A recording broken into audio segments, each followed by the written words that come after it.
Huh? Why do I have to live with your mom? Don't inconvenience me. Please, my mom has breast cancer, and I want to take care of her. I'll make sure not to inconvenience you. You're so audacious. If you're so concerned, why don't you put her in a facility? Despite my desperate plea, my mother-in-law and husband flatly refused. I don't have a father. I've been living alone with my mother since I was a child, and she raised me with so much love. I just wanted to repay her by taking care of her in her final days. I was thinking that way. Even after all I've said, are you still going to say that you want to live with her? Okay. You can forget about it. I felt deeply disheartened. He didn't have to strongly refuse, like this. In the end, I couldn't spend time with my mother during her last moments, and she passed away. A year has passed since then. One day, my husband informed me that my mother-in-law had breast cancer. I decided to look after my mom in this house, so you better take care of her, all right? Is he serious? I couldn't believe my ears at my husband's statement. Even though he told me not to inconvenience him when my mom had breast cancer, does he think he can say that to me now? Furious, I turned to my husband and said, "Just do as you please." Why would I take care of my mother-in-law? I will never forgive my mother-in-law or husband. My name is Lucille. I'm currently 45 years old, and I've been supporting our household as a housewife since I got married to my husband, Adriel. I wanted children, but despite undergoing infertility treatments, we were never blessed with any. Well, don't be so down. It's unfortunate that we can't have children, but as long as I can live with you, that's more than enough for me. I can't express how much these words saved me. There were times when I kept blaming myself and felt desperate. Thanks to my kind husband, we haven't had any major fights, and we've come this far. However, my relationship with my mother-in-law isn't great. I still remember what she said when we went to visit my in-laws before we got married. 20 years ago, when we decided to get married, I nervously went to my parents' in-laws' house with my husband to greet them. "You're the one Adriel is going to marry? You look kind of plain. And nice to meet you. So, what do your parents do?" "My father passed away when I was 2 years old due to lung cancer. My mother works as an office clerk in a factory." As I said this, my mother-in-law suddenly started clapping and laughing. "So, that's why you give off this aura of being poor." She had no idea about the hardships we had faced. True, my family was by no means wealthy. Nevertheless, my mother worked tirelessly to raise me to this point, and yet I was so frustrated and on the verge of tears, but my husband stood up for me. "Mom, don't say such things. I don't have a father either, right? Thanks to the money Dad earned while he was alive, we've had a relatively comfortable life. And don't be rude to the woman who's going to be my wife. Who do you think you are, talking to me like that? Well, fine. Marry whoever you want." My mother-in-law grumbled with dissatisfaction. Since then, I've been uncomfortable with her, and I've tried to avoid getting involved with her as much as possible. If my mom says anything strange again, I'll talk to her sternly, so don't worry. I found him reassuring and dependable. His kindness didn't change after we got married. He had always been there for me, but after a recent event, his attitude changed drastically. "I'm going to visit my mom's house to check on her." "Okay, take care on your way." I sent a message to my husband and went to my family home after a long time. I think it had been 6 months. I wondered if she was doing well. "I'm home." While cheerfully saying that, I entered the house, but there was no response from my mother. That was unusual. She usually responded, louder than me. Puzzled, I entered the living room and found my mother sitting on the sofa looking downcast. "Oh, Lucille, you are here. What's wrong, Mom? You seem a bit down. Is something bothering you? Lately, I haven't been feeling well. I don't know if I'm just suffering from summer fatigue, but I haven't been able to eat much." The season was summer, and there had been a record-breaking heat wave. It wasn't surprising that she might be suffering from heat exhaustion. But still, my mother looks terribly thin. Worried, I persuaded her to go to the hospital. "You don't need to make such a fuss.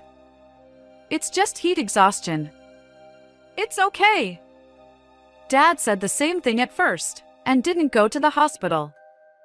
And that's why his illness became serious. We had this conversation in the car. On our way to the hospital. I thought it would be great if there was nothing wrong.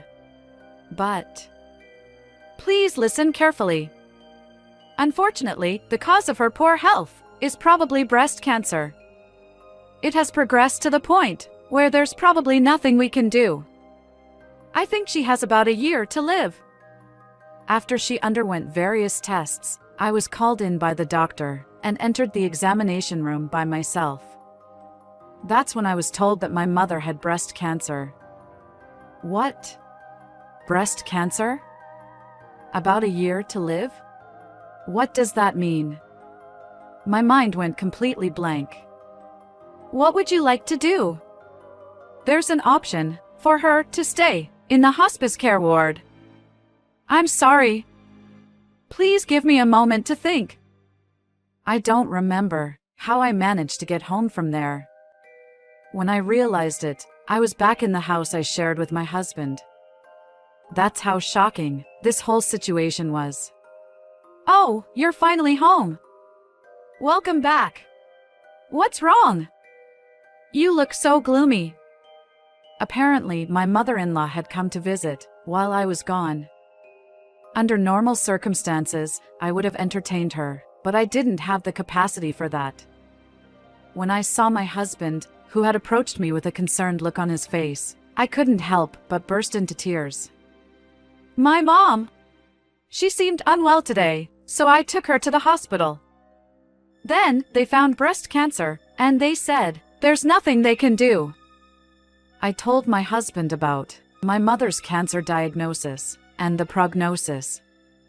They told me that she could stay in the hospice care ward, but I want to be there for her in her final moments. Can she live here with us? I knew my husband had a kind heart. He would understand, right? I felt apologetic, but I had assumed that he would agree. "What? Why do I have to live with your mom? It's going to be a hassle." The response from my husband was unexpected. To say it would be a hassle. Please don't say that. Please. I'll take care of everything, and I will make sure that we won't inconvenience you. Even though I pleaded desperately, my husband's answer remained unchanged. Moreover, he even said, this. "She only has a year to live, right? In that case, it's better to have her taken care of at the hospital. Besides, if we decide to take care of your mom here, it would cost a lot of money, including making it wheelchair accessible and such. You don't earn any money, so you'd be already putting a burden on me with that. Do you understand that?" I never thought my husband was such an unreasonable person. To weigh life against money like this. But I couldn't back down. "If it's just about money, I will find a job that I can work remotely."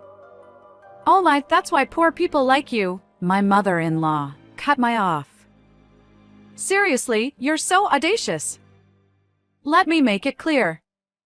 You say you can easily earn money by working from home, but if you can only make a meager amount each month, It's completely pointless, you know? Besides, you'll neglect your household duties. While Adrielle works hard to earn a living, you'll be doing nothing but taking care of your mother and working from home. Isn't that unfair to Adrielle?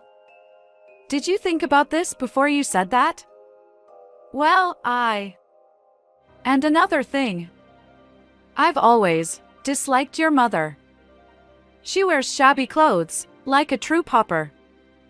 If someone like that is around, when I visit this house, I won't like it. That's right. I don't want to come home tired, to a house where a sick person lives. So, we won't be living together. Even my husband outright rejected the idea. I couldn't give up, and I still tried to convince my husband, but before I could speak, I was interrupted. Even after all we've said, you still want to say more? If you want to take care of her so badly, then divorce me first. No, please forget about living together. The moment this word was thrown at me, I gave up on the idea of living with my mother. As a full-time homemaker, I didn't have much savings, and I thought it would be impossible for me to take care of my mother on my own. A week later, I went to my parents' house and told my mother that we couldn't live together.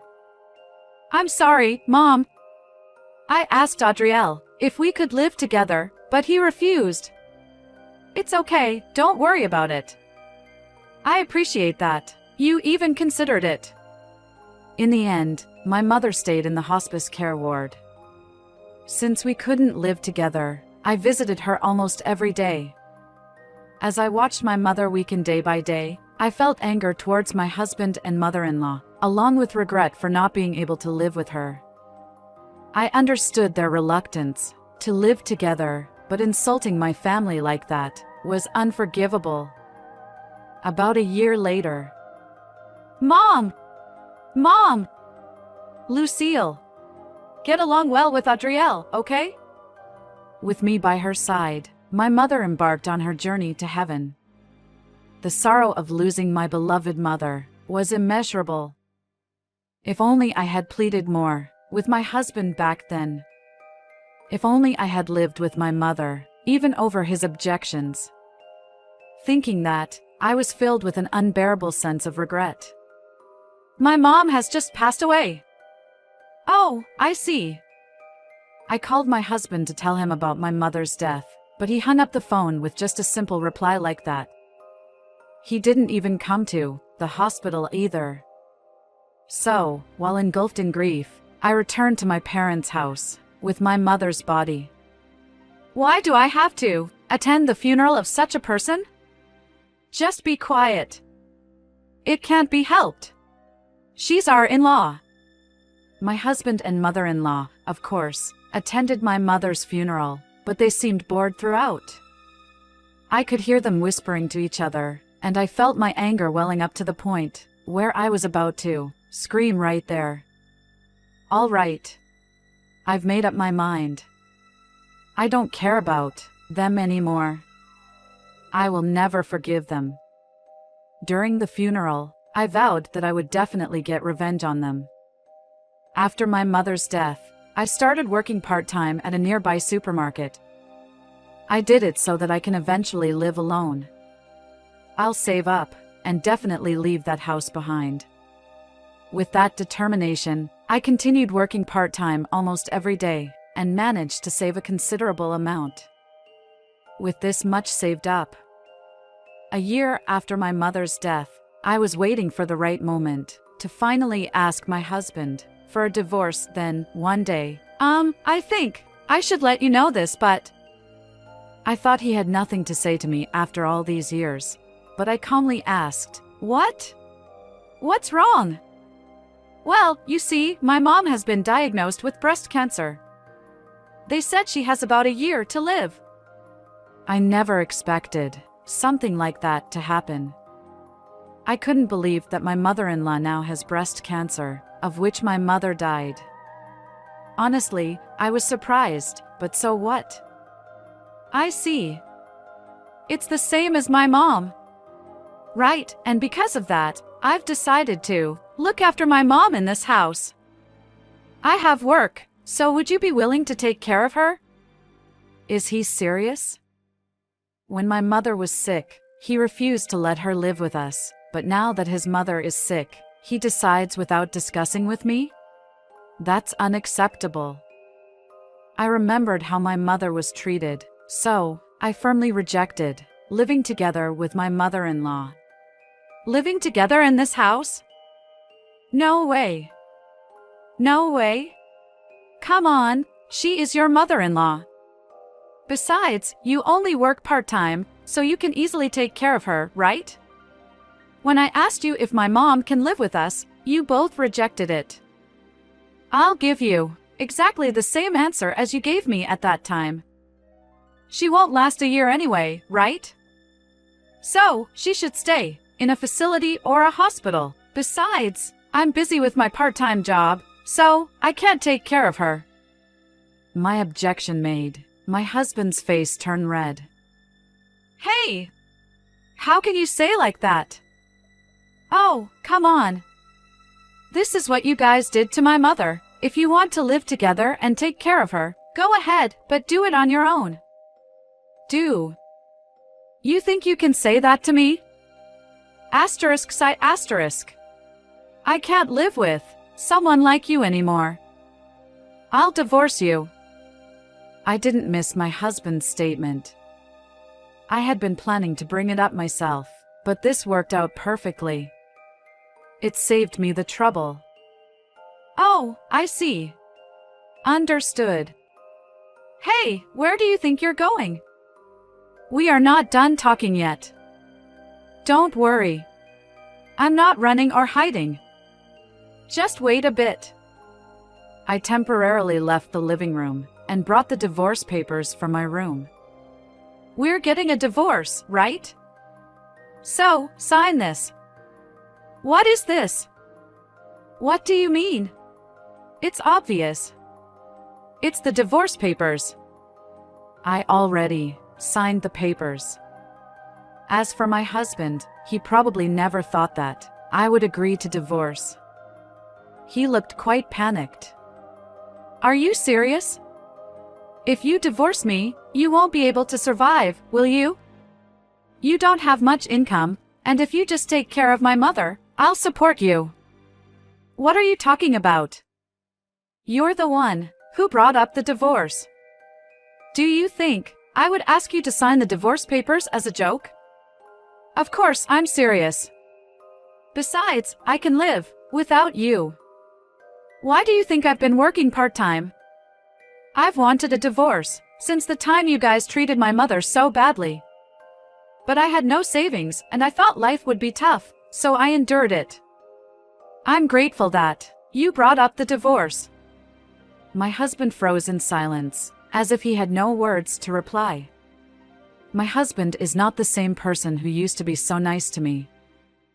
Even though my mother wished for us to get along at her final moment, that's no longer possible. You don't say anything, so that means you're okay with the divorce, right? Quickly sign the divorce papers. I don't need any alimony. I think you'll need the money for your mom's medical expenses. Okay, I understand. I'll sign. But are you sure about this? I said it's fine, didn't I? I unintentionally raised my voice. No matter what he says, I can't live with him anymore. My husband seemed surprised by my outburst and hastily signed the divorce papers. Is this okay? Yes, thank you. I'll take these to the town hall myself. I'll be leaving this house tomorrow, okay? The next day, as I had informed my husband, I packed my belongings and prepared to leave the house. Well then, thank you for everything. Good luck taking care of your mother. Do your best, I sarcastically told my husband, and I was about to leave the house. My husband had an indescribable expression on his face, glaring at me intently. Humph. Serves him right. Oh, by the way, there's something I forgot to mention. What is it? I want to make it clear that I will never forgive you and your mother for the rest of my life. Also, can you tell your mother that she used to dislike my mother, calling her a poor person or whatever, but I disliked her even more. With that, I had nothing left to say. After I left the house, I started walking towards my parents' home. Along the way, I stopped by the town hall and made sure to submit the divorce papers. I'm back.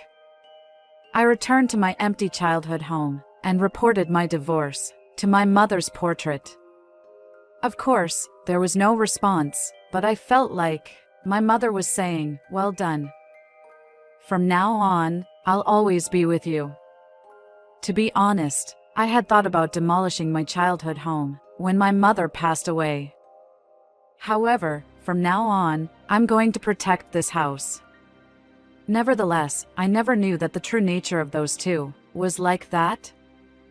I should have divorced him much sooner. I was lounging in the living room of my childhood home, sipping coffee and absent-mindedly murmuring such complaints to myself. 6 months later, I changed my job and started working at the factory where my mother used to work. I was warmly welcomed by the factory employees just because I was my mother's daughter. "Oh, you're her daughter. Your mother used to be a great help to us." I often heard such comments. My mother seemed to be liked by everyone, and as her daughter, I couldn't help but feel proud. One day, as I was getting used to my job, I had a day off. While I was relaxing at home, my phone rang. It's a text message. I wondered who it was from. I checked my phone and realized it was a message from my ex-husband. The message said, "My mom passed away recently. Since then, I tried to take care of her at home, but it was impossible. I had to take a lot of time off work, and it was really tough. In the end, she spent her last moments in hospice care. After she passed away, I finally understood how you felt. She only has 1 more year to live, so it doesn't matter. I'm sorry for saying things like that back then. I now regret for not letting her live with us so you could be with her. I don't expect you to forgive me now, but if it's possible, I'd like to start over with you." I will never start over with him. Even he knows. Regretting now won't bring our parents back to life. He should just live the rest of his life with regrets. I didn't bother to reply and deleted the message. I also blocked his number. I hope he doesn't bother me anymore, since I'm starting my second life.